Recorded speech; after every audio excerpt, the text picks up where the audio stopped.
नमस्कार दोस्तों, आपका स्वागत है हमारे चैनल के ऊपर। आज हम लोग यहाँ पे जिस टॉपिक को कवर कर रहे हैं वो है सेक्युलरिज्म के अंदर, जहाँ पर हम लोग इंडियन सेक्युलरिज्म को कंपेयर करने वाले हैं फ्रेंच सेक्युलरिज्म के साथ। एंड ये टॉपिक आपके general studies paper 2 polity governance social justice UPSC paper के लिए काफ़ी ज़्यादा इम्पॉर्टेंट है। यहाँ पे जब हम सेक्युलरिज्म की बात करते हैं, सेक्युलरिज्म का मतलब होता है पंथ निरपेक्ष, जहाँ पे बात करी जा रही है कि स्टेट का अपना कोई रिलीजन नहीं है और स्टेट सभी रिलीजन्स को इक्वली रिस्पेक्ट करता है और प्रोटेक्ट करता है। ये एक फॉर्म है सेकुलरिज्म का, जो है इंडियन सेकुलरिज्म। क्या आप जानते हैं कि सेकुलरिज्म भी अलग अलग फॉर्म्स के हैं? यूएस सेकुलरिज्म अलग है, फ्रेंच सेकुलरिज्म अलग है और इंडियन सेकुलरिज्म अलग है। आज इसी के बारे में हम लोग बात करने वाले हैं और एक कंपैरिजन देखेंगे फ्रेंच और इंडियन सेकुलरिज्म के बीच में। और फ्रेंच में आज के टाइम पे जो सिनेरियो है, जो कंट्री की सिचुएशन है, वो इतनी वर्स्ट क्यों हो गई है, उन सभी चीज़ों को जानेंगे। तो सबसे पहले हम लोग यहाँ पे देख रहे हैं कि रिसेंटली फ्रांस में लार्ज स्केल प्रोटेस्ट हो रहा है, जब वहाँ पर एक टीनेजर जो अल्जेरियन डोमिनेंस से था उसको मार दिया जाता है by the police force. And उसी के बाद एक लार्ज स्केल प्रोटेस्ट जो है वो हमें देखने को मिल रहा है फ्रांस के अंदर। लेकिन अब हमें यहाँ पे फ्रांस के बारे में पहले कुछ चीज़ों को समझना पड़ेगा। देखिए, फ्रांस एक मल्टी एथनिक कंट्री है, जहाँ पे एथनिकली डाइवर्स कंट्रीज़ के जो लोग हैं वो फ्रांस में रहते हैं। कुछ 32% फ्रांस की पॉपुलेशन ऐसी है जो अंडर 60 है, और ये पॉपुलेशन के जो एंसेस्टर्स हैं उनमें से कोई ना कोई एक एंसेस्टर ज़रूर ऐसा है जो यूरोपियन कॉन्टिनेंट के बाहर से है और जनरली अफ्रीका से है। ऐसे बहुत से लोग हैं। हम आगे देखेंगे कि किस तरीके से फ्रांस ने अफ्रीका के बहुत सारे इलाकों के ऊपर भी अपनी कॉलोनीज़ को इस्टेब्लिश किया था, और वो लोग वहाँ से फिर एज अ लेबर जब यूरोप के अंदर आते हैं, फ्रांस में आते हैं, उनका एक्सप्लॉयटेशन भी हुआ था और फिर उसके बाद वो वहीं पे सेटल हो गए। France is a multi ethnic diverse country. And आज ये जो कॉम्पोजिशन हम वहाँ पे देख रहे हैं, और स्पेसिफिकली अगर हम लोग देखें, शायद ये रायट्स जो हमें वहाँ पे देखने को मिल रहे हैं, क्या फ्रांस इसके लिए ज़िम्मेदार है? क्या वहाँ की मल्टी एथनिसिटी उसके लिए ज़िम्मेदार है? इस बात को हम लोग आज यहाँ पे समझेंगे। देखिए, these are the French African colonies. ये हमारा अफ्रीकन कॉन्टिनेंट है और यहाँ पर इन इलाकों के ऊपर फ्रांस का कब्जा हुआ करता था।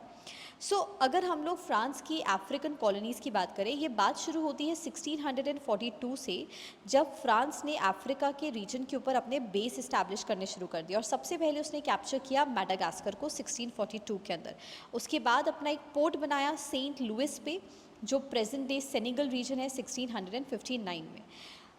फ्रांस की जो डिज़ायर थी, जो उसका कॉन्क्वेस्ट था, वो किस चीज़ को लेके था कि उसे मेजर सेक्शंस पे, मेजर कमोडिटीज़ के ऊपर कंट्रोल करना है, उसकी एक्सेसिबिलिटी चाहिए। जैसे अरबिक गम, ग्राउंड नट्स, इन रीजन्स के ऊपर अपनी एक्सेसिबिलिटी चाहिए, जिनके ऊपर वो कब्जा कर सके और अपने आप उनमें ट्रेड कर सके। ये तो फर्स्ट फेज़ था। सेकेंड फेज़ तक आते आते अल्जीरिया रीजन्स के अंदर 1830 तक इन्वेजन्स जो थे वो फ्रांस के थ्रू स्टार्ट हो जाते हैं, क्योंकि इंडिया से तो ये जा चुके हैं। लेकिन अब अफ्रीका के रीजन के अंदर इन्होंने 20वीं सेंचुरी तक बहुत सारी कॉलोनीज़ को बिल्ड कर दिया था, जैसे Algeria, Morocco, Senegal, Mali, Burkina Faso, Benin, Guinea, Ivory Coast and Niger. ये सारे ही इलाके अफ्रीका के फ्रांस की कॉलोनी बन गए थे। बहरहाल 1962 तक आते आते फ्रांस ने सारी कॉलोनीज़ को वहाँ से निकाल दिया था। अफ्रीकन कॉलोनीज सारी वहाँ से फ्री हो गई थी। But in the early 20th century France ने इन सभी इलाकों को अपनी कॉलोनी के अंदर इनकॉर्पोरेट कर लिया था। अब आज के प्रेजेंट सिनेरियो में जो फ्रांस में हो रहा है, उसका कॉज क्या है? एक रीज़न तो डेफिनेटली है, एक सिस्टमैटिक रेसिज्म है, जो रेसिज्म हमें फ्रांस के अंदर देखने को मिलता है। And the another factor is France का स्पेयर ऑफ इन्फ्लुएंस और माइग्रेशन। एक टाइम पे जिन इलाकों को उसने अपनी कॉलोनीज़ बनाया, वहाँ से लोग माइग्रेट होकर वापस फ्रांस के उन रीजन्स के अंदर आ गए। अब यहाँ पे क्रिटिक्स का ये कहना है कि ये जो आज के टाइम पे फ्रांस का सिचुएशन है, वो उसके एक्सप्लॉयटेटिव रिलेशनशिप्स की वजह से है, जो उसकी फॉर्मर कॉलोनीज़ के साथ रहे और आज भी वो उन कॉलोनीज़ के पॉलिटिकल अफेयर्स में इंटरफेयर करता है, उनकी मिलिट्री प्रेजेंस में इंटरफेयर करता है, जिसकी वजह से अफ्रीका एज अ कॉन्टिनेंट इम्पोवरिश है, बट यूरोपियन नेशंस जो है वो अमीर होते चले गए। एंड एक एक्सटेंसिव माइग्रेशन हमें अफ्रीका से यूरोपियन रीजन्स के अंदर देखने को मिलता है। फ्रेंच कंट्रीज़ एक प्रेफर्ड डेस्टिनेशन हुआ करती थी जहाँ पर मिनिमम वेजेस और वर्कर्स के राइट्स को अश्योर करा जाता था। एंड फ्रांस में बहुत सारे माइग्रेंट्स ट्रैवल करके आते थे वहाँ पे काम की खोज में। पैरेलली यहाँ पे जो कॉज हमें देखने को मिल रहा है वो वर्ल्ड वॉर 2 के बाद भी है। मैसिव लेबर की शॉर्टेज थी, चीप लेबर की रिक्वायरमेंट थी, तो इन्होंने अपनी कॉलोनीज से उनको एक्सट्रैक्ट करना शुरू कर दिया। फ्रांस के अंदर अफ्रीकन पॉपुलेशन को लेकर आना शुरू कर दिया और वहाँ पर उनसे काम करवाया जाता था एट अ चीप कॉस्ट। अब फ्रांस की एक यूनिकनेस है, देखिए, फिजिकल प्रेजेंस और conceptual absence of cultural difference. ये वहाँ की मल्टी कल्चरल जो सोसाइटी आप कहेंगे ना, वो अपने आप को मल्टी कल्चरल सोसाइटी का पार्ट नहीं मानता। They do not say that we are a part of the pluralistic nature, ठीक है।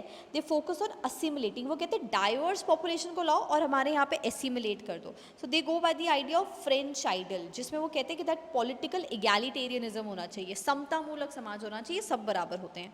सो this attempt at assimilation has remained incomplete, leading to the deep tensions in French society. अब ये concept, ये ideology build तो कर ली, लेकिन वो full form में स्टार्ट नहीं हो पाई, फुल फॉर्म में एक्सेप्टेंस उसे नहीं मिल पाया, ना तो लोगों के द्वारा और ना ही फर्दर पॉलिटिकल पार्टीज़ के द्वारा। तो लोगों का ये कहना है कि वहाँ पे फ्रांस में डिस्क्रिमिनेशन बहुत बड़ी मात्रा में है। अब इंडिया का आप कंपैरिजन देखें, यहाँ पे इस मामला में आपको देखने को मिलेगा कि अगर हम लोग बात करते हैं सेकुलरिज्म की, यहाँ पे क्लियरली बोला जाता है कि कोई डिस्क्रिमिनेशन नहीं है, हर रिलीजन को एक समान रूप से देख रहे हैं। बट वहाँ पर वो कहते हैं कि हम किसी पर्टिकुलर रिलीजन को प्रोटेक्ट नहीं कर रहे हैं, हम यहाँ पे उसको एसिमुलेट करना चाहते हैं।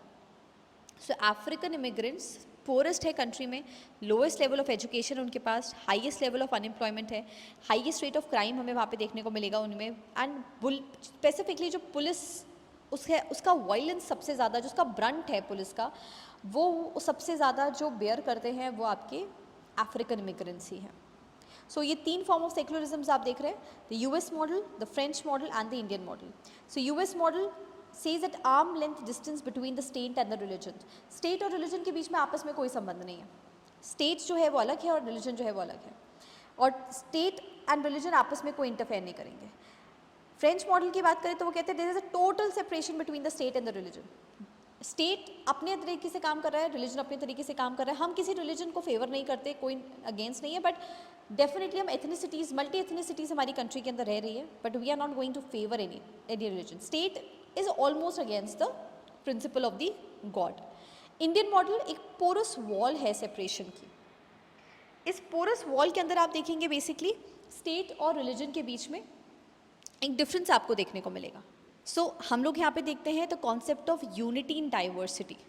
Okay, so unity in diversity का मतलब क्या है? द स्टेट ऑफ टुगेदरनेस और इंटेग्रिटी, जहाँ पर इंडिया तो डेफिनेटली इस प्रिंसिपल को फॉलो करता है that there should be unity in diversity. Definitely European nations भी इस चीज़ को फॉलो करते हैं that there should be unity in diversity, तभी मल्टी एथनिसिटी ग्रुप को उन्होंने वहाँ पे इनकॉपरेट किया। फ्रांस में इस समय अलग अलग एथनिसिटी के लोग जो हैं वो रहते हैं, साथ में रहते हैं।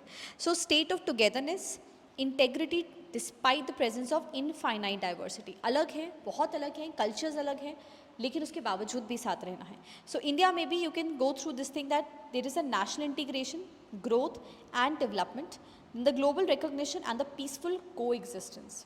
साथ में रहते भी हैं, ग्रो भी कर रहे हैं, डेवलप भी कर रहे हैं, ग्लोबल रिकॉग्निशन भी है उस कॉन्सेप्ट की, एंड पीसफुली को एग्जिस्ट भी कर रहे हैं, मल्टी एथनिसिटी के साथ भी पीसफुली को एग्जिस्ट कर रहे हैं। सो बेसिकली अगर हम लोग देखें, सो दोनों ही मॉडल्स सेकुलरिज्म के बारे में बात ज़रूर कर रहे हैं, France and India, but diversity को लेकर, एथनिसिटी को लेकर, लॉज को लेकर एक बहुत ही स्ट्राइकिंग डिफरेंस हमें देखने को मिल रहा है यहाँ पे। सो आई होप आपको हमारा ये लेक्चर अच्छा लगा हो, जिसमें हमने Indian secularism and western secularism या इंडियन सेकुलरिज्म और फ्रेंच सेकुलरिज्म इन पर्टिकुलर को डिस्कस किया है।